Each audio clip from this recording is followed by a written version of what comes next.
जय श्री कृष्ण। आप सभी को मैराथन क्लासेस के परिवार में आपका हार्दिक अभिनंदन है। मैं शोभा फिर से आपका स्वागत करती हूँ मैराथन क्लासेस के परिवार में। तो स्टूडेंट्स, अगर आपने मैराथन क्लासेस के चैनल को सब्सक्राइब नहीं किया तो सब्सक्राइब कर दीजिए और बेल आइकन प्रेस कर दीजिए ताकि वीडियो की नोटिफिकेशन आपके पास पहुंच जाए। और टेलीग्राम अकाउंट से जुड़ने के लिए नीचे डिस्क्रिप्शन में लिंक दिया है, वहां जाकर आप टेलीग्राम अकाउंट से जुड़ सकते हैं, वहां से आपको PDF मिल जाएगी।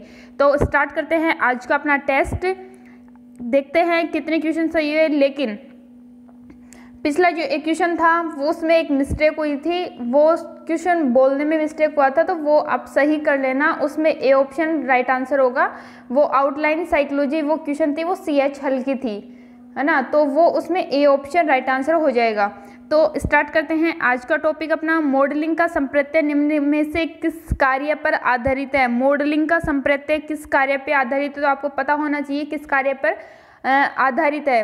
तो कौन से कार्य पर आधारित है मॉडलिंग का? तो मॉडलिंग का संप्रत्यय दिया किसने था? आपको पता होना चाहिए। तो मॉडलिंग का संप्रत्यय किसने दिया था? बांडुरा ने, और इसी के कार्य पर आधारित है। तो सी ऑप्शन यहाँ पे राइट आंसर हो जाएगा। अगला क्वेश्चन आ रहा है अपना, अल्बर्ट बांडुरा व्यक्तित्व के किस परिप्रेक्ष्य के प्रस्तावक हैं? अल्बर्ट बांडुरा है वो किस परिप्रेक्ष्य के प्रस्तावक है? अब ये देख लो, क्वेश्चन घुमा दिया। अभी अपने से पूछता कि अल्बर्ट बांडुरा किस समुदाय से संबंधित है या फिर कौन से उससे व्याख्या की है इन्होंने अपने सिद्धांत की, तो ये अपने पता होना चाहिए। तो इसमें अपन को पता है व्यवहारवादी भी थे, संज्ञानवादी थे, संरचनावादी थे, प्रकार्यवादी भी थे। तो इसमें सभी मनोवैज्ञानिक अलग अलग उसके थे। तो अल्बर्ट बांडुरा से पूछ रहा है अल्बर्ट बांडुरा कौन से समुदाय से संबंधित हैं? तो कौन से समुदाय से संबंधित है अल्बर्ट बांडुरा? सामाजिक संज्ञानवाद समुदाय है उनका, उससे संबंधित हैं। मनोविश्लेषणवाद से सिर्फ जो हैं सिगमंड फ्राइड हैं, और व्यवहारवादी से स्किनर, हल, पावलव, ये सभी रिलेटेड हैं। तो स्टार्ट करते हैं थर्ड क्वेश्चन। यहाँ पे डी ऑप्शन राइट आंसर हो जाएगा। तीसरा क्वेश्चन आ रहा है अपना, अल्बर्ट बांडुरा द्वारा प्रस्तावित या प्रतिपादित अधिगम का प्रकार कहलाता है। अल्बर्ट बांडुरा ने कौन सा अधिगम का प्रकार दिया था? अल्बर्ट बांडुरा द्वारा दिया गया अधिगम का प्रकार कौन सा था? तो अधिगम का प्रकार कौन सा था? सक्रिय अधिगम, प्रेक्षणात्मक, अंतर्दृष्टि या अनुभवजन्य, कौन सा दिया था अल्बर्ट बांडुरा ने? तो अल्बर्ट बांडुरा का पता होना चाहिए आपको, प्रेक्षणात्मक इसने दिया था। अल्बर्ट बांडुरा ने प्रेक्षणात्मक जो अधिगम का प्रकार इन्होंने बताया था। चौथा क्वेश्चन आ रहा है, इसमें बी ऑप्शन राइट आंसर हो जाएगा। चौथा क्वेश्चन आ रहा है अपना, अत्यंत निपुणतापूर्वक अधिगम पद्धति जिस पर बांडुरा तथा वाल्टर ने बल दिया। तो ये क्वेश्चन बहुत अच्छा है, बहुत ही बढ़िया क्वेश्चन है। अत्यंत निपुणतापूर्वक अधिगम पद्धति जिस पर बांडुरा तथा वाल्टर द्वारा बल दिया गया। पुरस्कार या सजा, निरीक्षण युक्त अधिगम या अनुकरण, स्व वास्तविकरण या ऊपर लिखित कोई नहीं, या तीन में से कोई नहीं, कौन सा है? चौथा क्वेश्चन में कौन सा आएगा?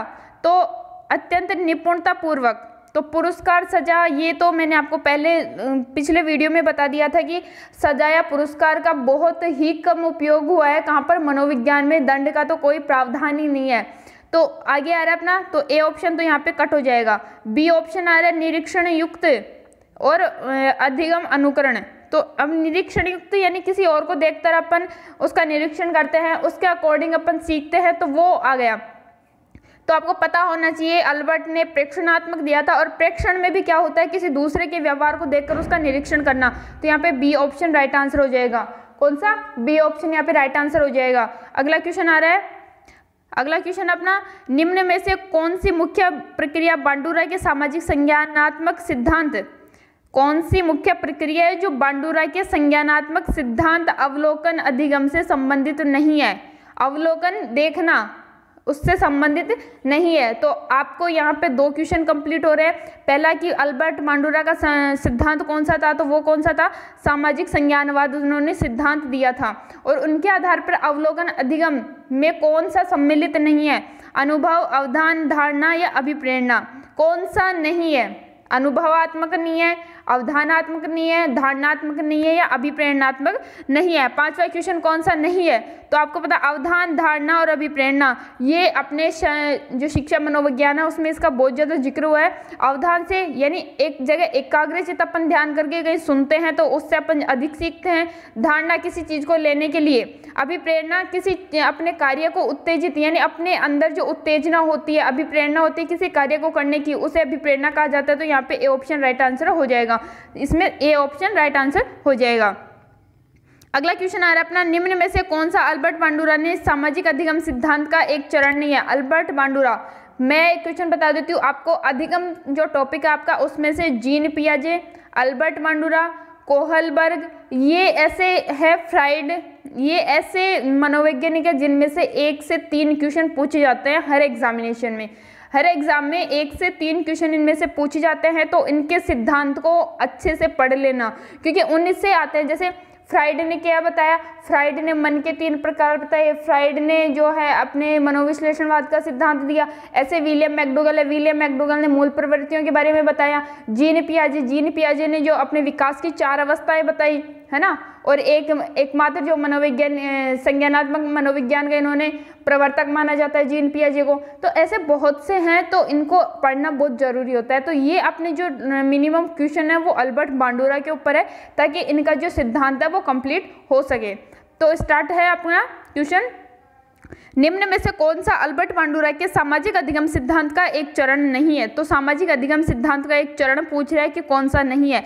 व्यवहार को जानना, उसका प्रत्यक्षण करना, व्यवहार का स्मरण करना, स्मृति को क्रिया में बदलना या अनुकरणीय व्यवहार या सामान्यीकरण करना। कौन सा नहीं है, यहाँ पे पूछ रहे नहीं है तो नहीं है। छठा क्वेश्चन में कौन सा नहीं है, तो व्यवहार को जानना, उसका प्रत्यक्षीकरण करना अल्बर्ट बांडुरा ने बताया था।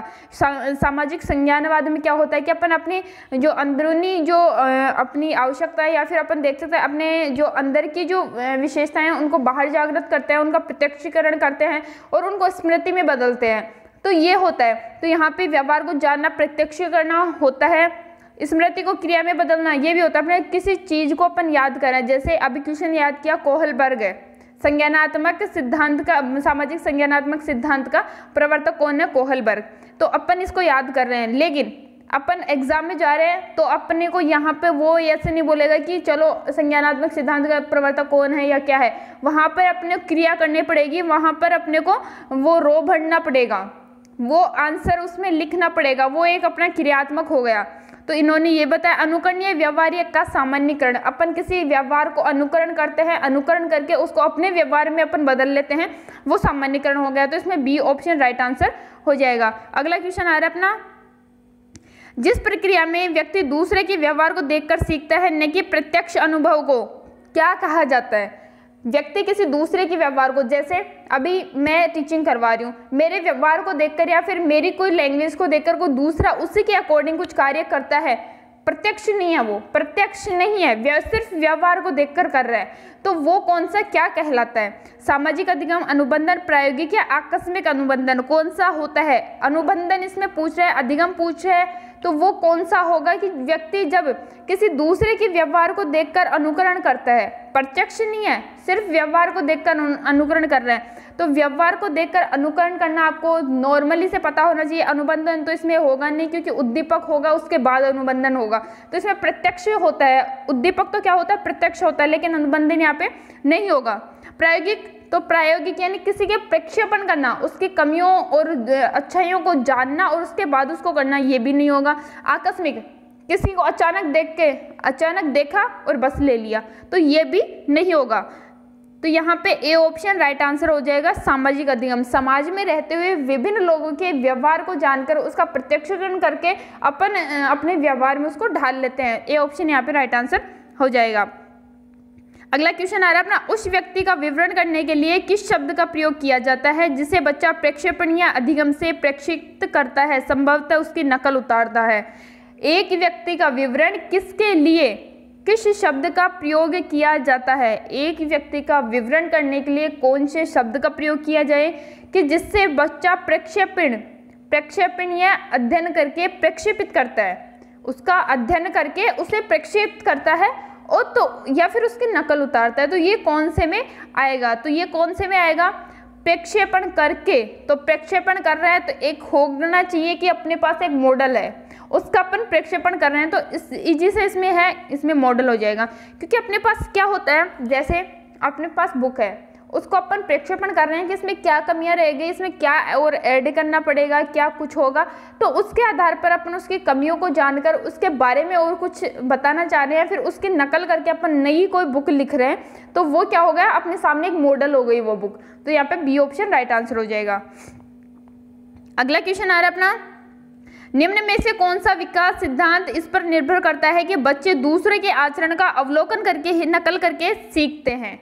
कौन सा सिद्धांत ये बोलता है कि बच्चा है दूसरे के व्यवहार को देखकर उसका अनुकरण या नकल करके सीखता है? कौन सा सिद्धांत बोलता है? प्रयत्न त्रुटि का सिद्धांत, चिर प्रतिष्ठित प्रानुकूलकन का, या फिर इसको बोल सकते हैं क्लासिकल कंडीशनिंग का सिद्धांत, सामाजिक अधिगम का सिद्धांत या क्रिया प्रसूत सिद्धांत? कौन सा सिद्धांत इसमें आएगा? तो मैंने आपको बता दिया कि बच्चा अवलोकन कर रहा है, कहाँ रह के, समाज में रह के सामाजिक अवलोकन कर रहा है, उसके बाद अपने व्यवहार को प्रक्षेपित कर रहा है। तो यहाँ पर कौन सा आंसर आ जाएगा? सी ऑप्शन यहाँ पे राइट आंसर हो जाएगा, सामाजिक अधिगम सिद्धांत। अगला क्वेश्चन आ रहा है अपना, सामाजिक अधिगम सिद्धांत के अनुसार प्रभावी मॉडलिंग के लिए 4 आवश्यक शर्तें हैं। सामाजिक अधिगम सिद्धांत है, किसने दिया था? कोहलबर्ग ने दिया था। और ये जो है इसके क्या है, प्रभावी मॉडलिंग के कितने शर्त हैं? 4 शर्तें हैं प्रभावी। ध्यान, अवधारणा और निष्पादन, यह 3 शर्तें हैं। इनके अलावा चौथी शर्त कौन सी है? क्या बोलना चाह रहा है क्वेश्चन? क्वेश्चन यही बोलना चाह रहा है कि जो सामाजिक अधिगम सिद्धांत है उसकी 4 शर्तें हैं। उनमें से पहली है ध्यान, दूसरी है अवधारणा, तीसरी है निष्पादन, और अपने से चौथी पूछ रहा है, चौथी कौन सी है? तो चौथी कौन सी है? स्थिति, आकर्षण, कल्पना या प्रेरणा, कौन सी होगी? तो मैंने आपको पहले बता दिया, ध्यान, अवधारणा, निष्पादन और अभिप्रेरणा है सामाजिक कोहलबर्ग जो सिद्धांत दिया था उसकी जो आवश्यक शर्तें हैं। तो यहाँ पे ऑप्शन क्या आ जाएगा? डी ऑप्शन राइट आंसर हो जाएगा। अगला क्वेश्चन आ रहा है अपना, अगला क्वेश्चन है, बांडुरा के अधिगम सिद्धांत के अनुसार निम्न में से कौन सा सत्य है? अल्बर्ट बांडुरा है, उन्होंने कौन सा सामाजिक अधिगम का सिद्धांत दिया था, और उनके अनुसार निम्न में से कौन सा सत्य है? उनके सिद्धांत से मैच करता हुआ एक कथन है, वो कौन सा इसमें से सत्य है? संज्ञानात्मक विकास शारीरिक विकास पर निर्भर नहीं है। क्या संज्ञानात्मक विकास शारीरिक विकास पर निर्भर नहीं है? प्रतिरूपण यानी मॉडलिंग बच्चों को सीखने के लिए प्रमुख तरीका है, बच्चे को सिखाने का सिर्फ एक प्रमुख तरीका है मॉडलिंग। इसके अलावा नाटक आवश्यक है और इसे स्कूल में प्राथमिकता दी जानी चाहिए, या फिर अनसुलझा संकट बच्चे को नुकसान पहुंचा सकता है। कौन सा इसमें राइट आंसर होगा और कौन सा नहीं है? तो कौन सा एक कथन पूछ रहे अपने सत्य है, तो यहाँ पर आपको पता होना चाहिए सबसे ज़्यादा बात हो रही है यहाँ पे मॉडलिंग की, तो यहाँ पे बी ऑप्शन राइट आंसर हो जाएगा। कौन सा? बी ऑप्शन यहाँ पे राइट आंसर हो जाएगा। चलते हैं अगले क्वेश्चन पर अपने। इससे पहले मैं आपको कुछ मोटिवेशन लाइन सुना देना चाहती हूँ, तो क्या आप सुनने के लिए रेडी हैं? है ना? तो चलो सुनते हैं। इस क्वेश्चन आप पढ़ना, क्वेश्चन के अकॉर्डिंग मेरे को आंसर देना। और क्वेश्चन एक ऐसे है कि आपको बहुत मतलब 90% आपको वहाँ से कवर हो जाएगा। हर सिद्धांत है 90% वहाँ से कवर हो जाएगा, आपको अतिरिक्त और कुछ पढ़ने की जरूरत नहीं पड़ेगी। तो चलो सुनते हैं। परिंदों को मंजिल मिलेगी यकीनन, ये उनके पर बोलते हैं। परिंदों को मंजिल मिलेगी यकीनन उनके पर बोलते हैं, लेकिन अक्सर वही लोग खामोश रहते हैं जिनके हुनर बोलते हैं। अक्सर वही लोग खामोश रहते हैं जिनके हुनर बोलते हैं। तो 12वां क्वेश्चन अपना आ रहा है, अल्बर्ट बांडुरा द्वारा दिए गए अधिगम सिद्धांत को किस नाम से जाना जाता है? अल्बर्ट बांडुरा द्वारा जो दिया गया सिद्धांत है उसको किस नाम से जाना जाता है? चिन्ह अधिगम सिद्धांत, अंतर्दृष्टि अधिगम सिद्धांत, मौखिक अधिगम सिद्धांत या अवलोकनात्मक अधिगम सिद्धांत? कौन सा सिद्धांत इसको जाना जाता है? तो कौन सा सिद्धांत है बताइए जरा? चिन्ह है, अंतर्दृष्टि है, मौखिक है या अवलोकन है? तो यहाँ पे डी ऑप्शन राइट आंसर हो जाएगा। अवलोकन अधिगम सिद्धांत इसको भी कहा जाता है, क्योंकि इन्होंने क्या बोला था कि इन्होंने क्या कहा था? अल्बर्ट बांडुरा जो सामाजिक अधिगम सिद्धांत दिया गया था उसमें क्या था कि बच्चा किसी दूसरे के व्यवहार को देखकर तो अवलोकन कर रहा है किसी दूसरे के व्यवहार का, तो वो अवलोकनात्मक अधिगम उसको कहा जा सकता है। अगला क्वेश्चन आ रहा है अपना, बांडुरा का कथन है कि बच्चे प्रतिक्रियाएं प्रमाणीकरण द्वारा सीखते हैं। बांडुरा क्या कहते हैं कि बच्चे जो हैं प्रतिक्रिया प्रमाणीकरण द्वारा सीखते हैं, जिसको कहा जा सकता है, जिसको क्या कहा जाता है, अभ्यास, अंतर्दृष्टि या निरीक्षण, पुरस्कार, कौन से द्वारा सीखते हैं। तो आपको एक तो ये ऐसा है कि इसको देखते ही कट कर देना चाहिए। एक क्वेश्चन, एक ऑप्शन तो अपना ऐसा है, इसको देखते ही कट कर देना चाहिए क्योंकि इसमें से अपने से आया ही नहीं है। तो आ रहा है अपना कौन सा है, तो अल्बर्ट बांडुरा। मैंने इससे पहले आपको बता दिया अवलोकन, निरीक्षण, ध्यान, ये सिर्फ क्या है, अल्बर्ट बांडुरा के जो अधिगम सिद्धांत है उसकी विशेषताएं हैं। तो कहीं भी आपको क्वेश्चन पूछे किस अकॉर्डिंग सीखता है, कौन सा नहीं है, कौन सा है, तो आपको इजी से आ जाना चाहिए। अभ्यास द्वारा सीखना तो किसने, थॉर्नडाइक ने बताया था। अंतर्दृष्टि द्वारा सीखना किसने बताया था, कोहलर, कॉफका, वर्दीमर, जो वो थे सूझ के आधार पर उन्होंने जो अपना सिद्धांत दिया था, है ना, वो थे, और यानी इनको गेस्टाल्टवादी भी कहा जाता है। निरीक्षण अधिगम सिद्धांत द्वारा जो इन्होंने बताया था वो किसका था, बांडुरा का। सी ऑप्शन यहाँ पे राइट आंसर हो जाएगा। अगला क्वेश्चन आ रहा है, सीखने दूसरे व्यक्ति के बाह्य व्यवहार की नकल है। दूसरे व्यक्ति के बाह्य व्यवहार की नकल क्या है, सीखना है, अनुकरण है, कल्पना या चिंतन है, कौन सा है। तो यहाँ पर आपको एक नया टॉपिक मिल रहा है कि कल्पना और चिंतन। कल्पना और चिंतन अपने टॉपिक में जो सिलेबस है उसमें नए ऐड हुए हैं। अभी जो सरकार ने वो किया था संशोधन, उसमें उनको ऐड किया था। तो यहाँ से लगभग चांस है वहाँ से क्वेश्चन उठने के, तो वहाँ उनको भी अच्छे से पढ़ना है। 14वां क्वेश्चन है, दूसरे व्यक्ति के व्यवहार की नकल को क्या कहा जाता है। तो क्या कहा जाता है, नकल कर रहा है उसकी। जैसे अपन ने कहा जाओ, कोई बोल रहा है जाओ, है ना, ठीक है, तो बच्चा उसका अनुकरण कर रहा है कि जाओ, तो क्या कर रहा है वो, अनुकरण कर रहा है वो उसका। तो यहाँ पे बी ऑप्शन राइट आंसर हो जाएगा। अगला क्वेश्चन आ रहा है अपना, बांडुरा के अनुसार सामाजिक अधिगम प्रक्रिया में पहला अंश है। सामाजिक अधिगम प्रक्रिया में पहला अंश कौन सा है बांडुरा के अनुसार, धारणा है, पुनरुत्पादन है, अवधान या प्रबलन है, कौन सा है बांडुरा के अनुसार, कौन सा है सामाजिक अधिगम सिद्धांत का पहला अंश। तो पहला अंश कौन सा आएगा बांडुरा के अनुसार, अवधान। क्योंकि बच्चा जब तक ध्यान नहीं करेगा किसी चीज पर तो वो चीज उसको नहीं सीख पाएगा। और अवधान है अपना कि उस चीज को सीखने के लिए सबसे पहले अपने जरूरी क्या होता है, अवधान, ध्यान एकाग्र करना। तो सी ऑप्शन यहाँ पे राइट आंसर हो जाएगा। अगला क्वेश्चन आ रहा है अपना, निम्न में से किस सिद्धांत को प्रतिरूपण मॉडलिंग अधिगम सिद्धांत के रूप में जाना जाता है। तो मुझे नहीं लगता इसमें एक्सप्लेन करने की कोई जरूरत होगी आपको। मुझे लगता है कि आपको देखते ही आंसर आ जाना चाहिए कि प्रतिरूपण मॉडलिंग अधिगम सिद्धांत किसको कहा जाता है। तो ये किसको कहा जाता है, सामाजिक अधिगम सिद्धांत को कहा जाता है। अगला क्वेश्चन आ रहा है अपना, अवलोकन अधिगम में अधिगम का सही क्रम है। अवलोकन जो अधिगम है उसमें अधिगम का सही क्रम कौन सा है। अवलोकन अधिगम किसका है, बांडुरा का है। और उन्होंने क्या बताया था कि पहला अंश कौन है, पहला अंश कौन सा है। तो उन्होंने क्या बताया था, अवधान। अपने को पहले से देखना है, पहले कौन सा बताया था, पहला अंश क्या है, अवधान। तो अवधान के अकॉर्डिंग अपन उसको देखेंगे। चलो देखते हैं, अवधान सिर्फ एक में ही है। तो ये अवधान, अवधारणा, निष्पादन और प्रबलन। अवधान ध्यान एकाग्र करेंगे, उसके प्रति धारणा अपनी कैसी बनेगी, उसका निष्पादन यानी उसको अपन करेंगे, उसके बाद उसके प्रति जो अपने को पुनर्बलन मिलेगा उससे अपन सीखेंगे। तो ये किसका है, बी ऑप्शन यहाँ पे राइट आंसर हो जाएगा बांडुरा द्वारा। अगला क्वेश्चन आ रहा है अपना, सामाजिक अधिगम सामाजिक अधिगम को ऐसी भी कहते हैं, सामाजिक अधिगम को ऐसी भी कहते हैं, यानी सामाजिक अधिगम को और क्या कहते हैं, अनुबंधन द्वारा अधिगम, प्रयास एवं त्रुटि द्वारा अधिगम, अनुकरण द्वारा अधिगम या अंतर्दृष्टि द्वारा अधिगम। कौन सा अधिगम है, तो आपको पता होना चाहिए। पहले क्वेश्चन आ चुका है कि बच्चा कौन सा बांडुरा द्वारा किस प्रक्रिया से सीखता है, तो वो किससे सीखता है, अनुकरण द्वारा सीखता है। तो यहाँ पे सी ऑप्शन राइट आंसर हो जाएगा। अगला क्वेश्चन आ रहा है अपना, अगला क्वेश्चन है, अधिगम को कौन सा रूप प्रदर्शित होता है। अधिगम का कौन सा रूप प्रदर्शित होता है, जब बच्चे उस हिंसा की नकल उतारते हैं जो अपने पसंदीदा वीडियो को गेम में देखते हैं।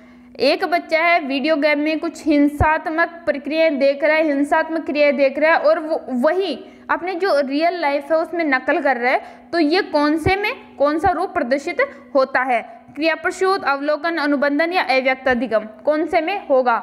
कौन से में होगा, तो अवलोकन, यानी पहले देख रहा है और फिर अपने उसी व्यवहार में नकल कर रहा है उसकी, तो यहाँ पे कौन सा हो जाएगा, अवलोकन अधिगम। और आज 21 क्वेश्चन थे, 21 क्वेश्चन थे आज के अपने। देखते हैं कितने क्वेश्चन सही होते हैं। निम्न में से कौन सा संप्रत्यय बांडुरा के अधिगम सिद्धांत सामाजिक अधिगम सिद्धांत से संबंधित नहीं है? कौन सा प्रत्यय पूछ रहा है कि सामाजिक अधिगम सिद्धांत से संबंधित नहीं है? मॉडलिंग, अनुकूलन, अनुकरण या अवलोकनात्मक अधिगम, कौन सा नहीं है पूछ रहे हैं। जो संप्रत्यय है अब बांडुरा के जो इन्होंने तत्व दिए थे, या फिर अपन बोल सकते हैं इनके जो इनका सिद्धांत था उसमें प्रयोग किया था, उनमें से कौन सा संबंधित नहीं है पूछ रहे हैं यहाँ पे। मॉडलिंग नहीं है, अनुकूलन नहीं है, अनुकरण नहीं है, अवलोकनात्मक अधिगम नहीं है। तो आपको पता होना चाहिए कि अवलोकनात्मक अधिगम इसके सिद्धांत का दूसरा नाम है। अनुकरण इन्होंने बताया, मॉडलिंग इसने बताया, लेकिन अनुकूलन इन्होंने नहीं बताया, तो यहाँ पे बी ऑप्शन राइट आंसर हो जाएगा। और आज का अपना लास्ट क्वेश्चन आ रहा है, प्रभावी अधिगम के आयाम हैं। प्रभावी अधिगम के आयाम कौन कौन से हैं? संकेत, उद्दीपक, अनुक्रिया अधिगम, श्रृंखला अधिगम या उपरोक्त सभी, कौन सा आएगा? संकेत अधिगम, किसी को संकेत द्वारा बताकर सिखाना, संकेत अधिगम। उद्दीपक अनुक्रिया अधिगम, यानी किसी चीज को लोभ देकर उसको सिखाना, या फिर अपन बोल सकते हैं जैसे थोंडाइक ने किया था प्रयोग, है ना, बिल्ली पे बाहर उसने मछली का टुकड़ा रखा था और बिल्ली उसको लेने के लिए बहुत तत्पर थी और उसने अनुक्रियाएं की। तो वो अपन किसी बच्चे को पुरस्कार या किसी और चीज का लालच देकर उसको सिखा सकते हैं। श्रृंखला अधिगम, यानी उसको एक एक लाइन सिखाना। जैसे किसी बच्चे को अपन सिखा रहे हैं वर्णमाला सिखानी है, तो उसको पहले लाइन खींचनी सिखानी पड़ेगी, फिर एक एक अक्षर लिखाना सिखाना पड़ेगा, और उसके बाद फिर उसको पूरी वर्णमाला सिखाई जा सकती है। तो श्रृंखला अधिगम, तो यहाँ पे डी ऑप्शन राइट आंसर हो जाएगा। डी ऑप्शन यहाँ पे राइट आंसर हो जाएगा। तो फ्रेंड्स, आज का अपना टॉपिक यही कंप्लीट होता है। आशा करती हूँ आपको वीडियो बहुत अच्छा लगा होगा। अगर वीडियो अच्छा लगे तो लाइक शेयर सब्सक्राइब जरूर कर देना, और फिर मिलते हैं नए वीडियो में। कमेंट करके मेरे को जरूर बताना कितने क्वेश्चन सही हुए हैं, कितने क्वेश्चन आपके सही हुए, कमेंट बॉक्स में जरूर बताना, और उस क्वेश्चन का आंसर सही कर लेना, वहाँ पे ए ऑप्शन राइट आंसर होगा। Thank you so much and मिलते हैं फिर नए वीडियो में। तब तक जय श्री कृष्णा।